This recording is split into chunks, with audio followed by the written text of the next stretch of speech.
Yenidən başlayıram elə bu linkdən, sonra yeni ataram.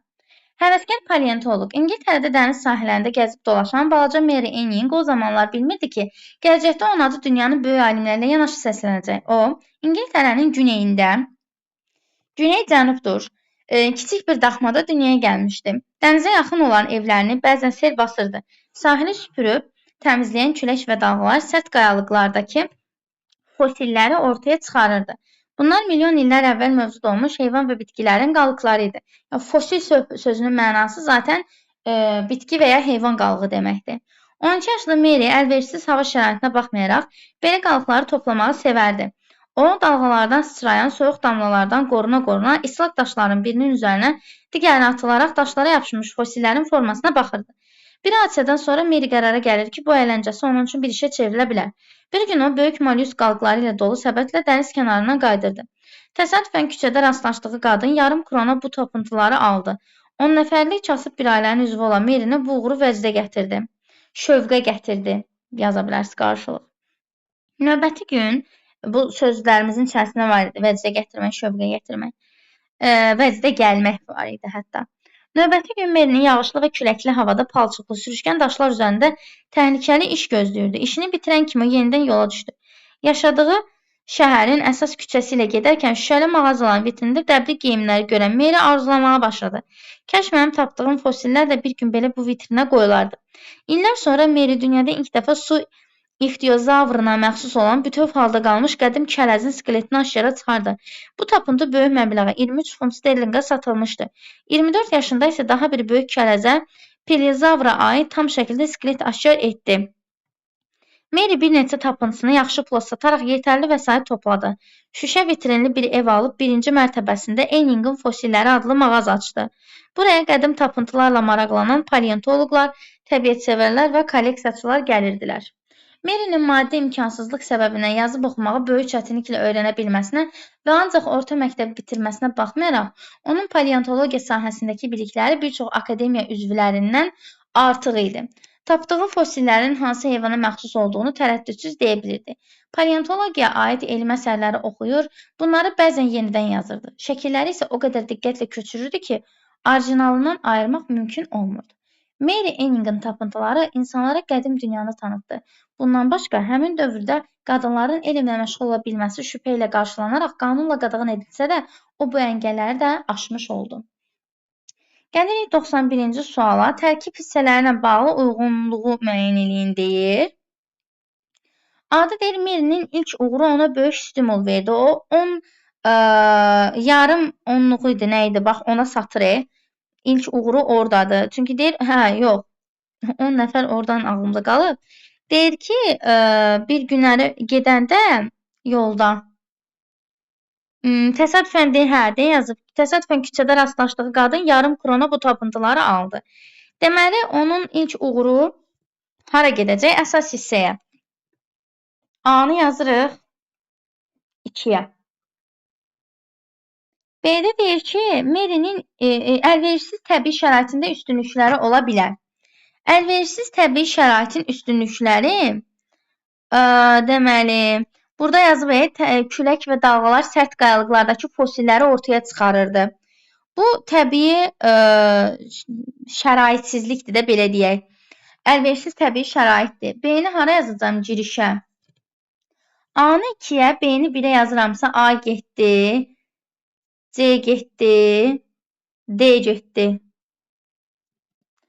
İndi baxıram C-yə. Balaca Mary'nin böyük arzuları var. Orada gəlir vitrinin qabağında durur, deyir, kaş mənim də belə mağazam olardı. Əsas aiddir.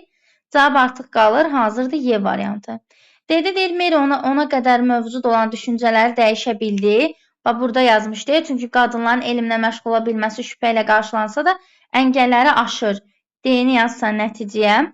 Dünyanın qədim sirləri tanındı. Bu da deyir, burada yazıb. İnsanlara qədim dünyanın sirlərini tanıtdı. Y də gedir nəticəyə. D ilə Y nəticə cavab olur Y variantı. 92-də. Mətnə səsən Mary Ing. Kolleksiya yığmaq onun yalnız hobbisi idi, səhvdir. Sonradan işinə də çevrilir. Yəni, yalnız hobbisi səhv idi. Məşğul olduğu sahəyə aid ali təhsil almamışdı. Düzdür, çünki orta məktəbi zar-zor bitirib. Deyir, orta məktəbi ancaq orta məktəbi bitirib. İlk vaxtlardan fəaliyyətin mərkəzində bəşəriyyətə xidmət məqsədi dururdu. Belə bir şey yoxdur uşaqlar, o özü üçün, yəni bəşəriyyətə xidməti düşünmürdü. İlk sərgisində özünün topladığı fosilləri nümayiş etdirmədi, səhvdir. Orada yazıb baxın, Eningin Fosilləri adlı bir hissə açır aşağı mərtəbədə. Böyük uğurlar qazanmaq yolunda çətinliklərlə qarşılaşır. Bəli, maddi sıxıntılar və çətinliklər, o cümlədən təhsilinin olmaması bu sahədə onun çətinlikləri idi. 2 ilə 5 olur A variantı. 3-də mətndə çərçivə daxilində verilmiş sözün qarşılığı vəcdə gəlmək idi deyəsən. Hə, vəcdə gətirmək. Vəcdə gətirmək, bayaqları onu şövqə gətirmək demişdi. Şövqə gətirmək bir növün ruhlanmaq kimi bir şeydir də, sevinmək, ruhlanmaq kimi. Baxıram, eyni sinifdə oxumağa başlayandan sonra daha da mehribanlaşmışdılar. Mehribanlaşmışdılar fikri yanlışdır. Çünki mehribanlaşmanın bura aidiyyatı yoxdur. Təbiətin səssizliyi onu xeyli sakitləşdirmişdi. Sakitləşməklə vəcdə gətirmək eyni şey deyil. Qorxur, əlləri əsir, bu da aid deyil. Xanımın xoşuna gəlmişdi, bu da aid deyil. Ruhlanmış, bax, qazandığı qabiliyyətdən vəcdə gəlmiş, yeni yarışlara hazırlaşmışdı. Ruhlanmış sözü var, Y variantı. Sonra 94-də deyir, hansı cümlədə bütün sözlər həqiqi mənadadır. Baxaq. Əvvəlinə rəqəm yazılmış. O, İngiltərənin güneyində kiçik bir daxmada dünyaya gəlmişdi. Dünyaya gəlmək məcazidir. Bir getdi. Sahili süpürüb təmizləyən külək, külək süpürə bilməz. Məcazidir. Bunlar milyon illər əvvəl mövcud olmuş heyvan və bitki qalğıdır. Burada hamısı həqiqidir. Cavabın 3 olacaq. 4-də qərara gəlmək məcazidir. 5-də yola düşmək məcazidir. Qalır 3. Yalnız 3. O da düşür D variantı 94-də. Sonra 95. Eyler Venn diaqramında üslub xüsusiyyətlərindən istifadə olunur. Görürsünüz, üslub sualı gəlir. Deyir ki, yanlış fikirləri müəyyən eləyin. Atomlar elektron, proton. Bu mətnimiz elmidir. Xırda olan mətnimiz. Bu mətnimiz isə publisistikdir. Amma elmi publisistikdir. Terminlərdən istifadə olunub deyəndə bu ortaya getməlidir. Çünki paleontologiya, fosil bunlar termindir. Yəni hər ikisində var termin. Biri hara yazmalıydı? Ortaya. Sözün poetik funksiyasından istifadə edilmişdi əsas mətndə. Bəli, orada deyirik külək süpürüb, nə bilim, nə eləyib, qərara gəlmək. Poetik funksiya məcazidir. Əsasda var, düzdür. Aydın və anlaşıqlıdır deyir. Uşaqlar, elmi mətn heç vaxt aydın ola bilməz, ortağa yazması səhvdir. 1-3. Yəni 3-ü hara yazmalıydı? Bura. 1-3. 4-də deyir, dəqiqlik, konkretlik özünü göstərmir. Səhvdir. Elmi üslubun əsas xüsusiyyəti elə dəqiqlik, konkretlikdir. Emosional obrazlığa yer verilməmişdir, düzdür. Cavab olur 1-3-4. 96. Mətndə Merinin dəf etdiyi çətinlikləri müəyyən edib yazın deyir. Merinin çətinliyin birincisi maddi çatışmazlıq idi. O maddi imkansızlıq idi. Yazıb baxın, Merinin maddi imkansızlıq səbəbindən yazıb oxuma böyük çətinliklə öyrənə bilməsinə. Deməli, baxmayaraq ki, adam, necə deyim, yəni maddi imkansız idi, amma yenə də heç olmasa yazıb oxumağı öyrənmişdi. Birinci dəfə elədiyi çətinlik budur. İkincisi ondan ibarətdir ki, ən axırda nəticədə yazıb, məsələn, deyir ki, bundan başqa həmin dövrdə qadınların elmlə məşğul ola bilməsi şübhə ilə qarşılanaraq qanunla qadağan edilsə də, o bu əngəlləri də aşmış oldu. Yəni, bu ikisini yaza bilərsiniz. Bir də təhsil ala bilməməz təbii ki. Çünki orada deyir ki, yalnızca orta məktəbi bitirib. Yəni, bax, bu iki hissəni götürüb 96-ya yazırsınız. Təbii ki, maddi imkansızlıq yazırsınız bir çətinliyə, digər çətinliyə yazırsınız tam təhsil ala bilməməsi. Üçüncüsü isə qadınların elmlə məşğul olmasına qarşı olan düşüncələr. Aha, bu da belə. Aha, bu da getdi.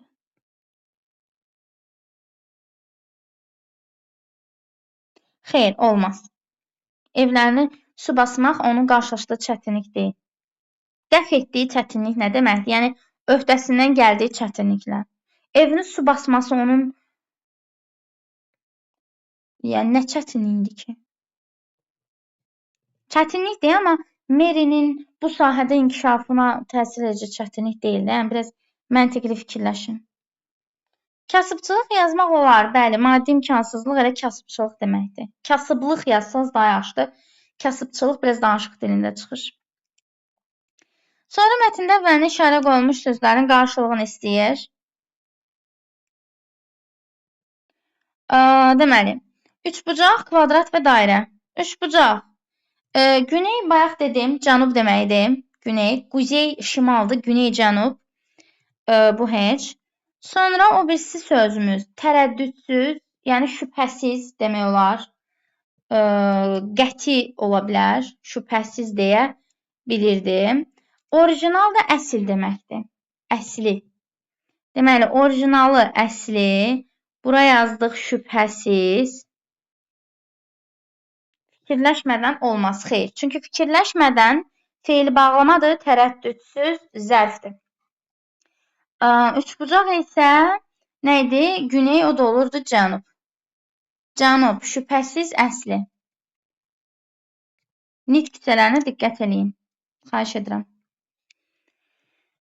98. Mary tapdığı fosillərin hansı heyvana məxsus olduğunu tərəddüdsüz deyə bilirdi. Bir də orada şey var. Baxın, deyir tərəddüdsüz deyil. Baxın, onun ardında bir dənə də fakt var. Paleontologiya aid elm məsələləri oxuyur, bunları yenidən yazırdı və ya şəkilləri o qədər diqqətlə köçürdü ki, orijinaldan ayırmaq mümkün olmurdu. Bunu da faktda yazacaqsınız. Yəni 3 olan hissə var. O şəkilləri köçürtmə məsələsini 3 nöqtə olan yerə yazacaqsınız. Müddəaya nə yazacağıq? Yazacağıq ki, Mary paleontologiya haqqında kifayət qədər dərin elmə malikdir. Dərin biliyə malikdir daha doğrusu. Yəni Mary təhsili, paleontologiya sahəsində təhsili olmasa da, paleontologiya elminə dərindən bələd idi, yaza bilərsiniz. Çünki onun yuxarısında da ondan yaz, baxı, deyir, təhsili olmasa da bir çox paleontologiyanın akademiya üzvlərindən yaxşı bilirdi. Deməli, müddəaya yazırsınız ki, Mary'nin təhsili olmasa da paleontologiya sahəsində kifayət qədər biliyə malikdir. Bəzi elmçilərdən yox, xeyr, sırf burada paleontologiyanı bilməsini vurğulamalısan.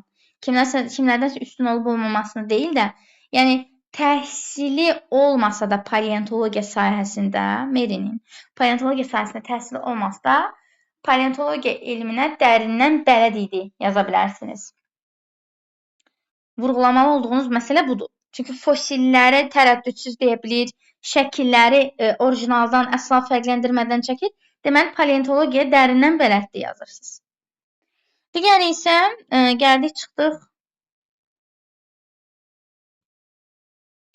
99. Mətndə nöqtələrin yerinə uyğun ifadə yazmaqla üzvlərindən, bayaq demişdim bunu, bir çox akademiya üzvlərindən artıq idi dedim bayaq. Onun paleontologiya sahəsindəki bilikləri bir çox akademiya üzvlərindən artıq idi, çox idi, yüksək idi. Yaza bilərsiniz. Rahat sualdır. Böyük işi görə bilməyin yalnız bir yolu var. O işi sevməlisiniz. Mary'nin fəaliyyətini əlaqələndirin deyir. Mary'nin fəaliyyətini belə əlaqələndirə bilərik ki, 12 yaş olanda Mary əlverişsiz hava şəraitinə baxmayaraq fosilləri toplamağı sevirdi və bir müddətdən sonra Mary qərara gəldi ki, bu əyləncəsini işə çevirsin və onu işə çevirməsi həmin sahə üzrə dərin elmi biliklərə sahib olmasına gətirib çıxardır və adını tarixə yazdırmağı bacarır. Tərzi cümlələr yazmalısınız. Çünki yəni deyirəm, bir işi görmək üçün həqiqətən o işi dərindən sevmək lazımdır. Sevmədiyiniz işi görsəniz, zaten ömrünüzə qədər bədbəxt olacaqsınız. Bizdə həmişə bir müəllim vardı, deyirdi ki, həyatda iki şeyi düzgün seçməlisiniz. Bir işinizi, bir eşinizi. Çünki işinizi ona görə ki, ömür boyu o işdə işləyəcəksiniz, həyat yoldaşınız ona görə ki, bir ömür boyu onunla yaşayacaqsınız. Hər ikisini istəmədən seçsəniz, ömür boyu bədbəxt olacaqsınız. Ona görə ixtisasa və s. diqqətli olmaq lazımdır. Yəni, sevəcəyiniz bir işdə işləməlisiniz. Ona görə o işi sevməlisiniz, o da sevirdi yəni. Paleontologiyanı, yəni fosil toplamağı sevirdi. Belə.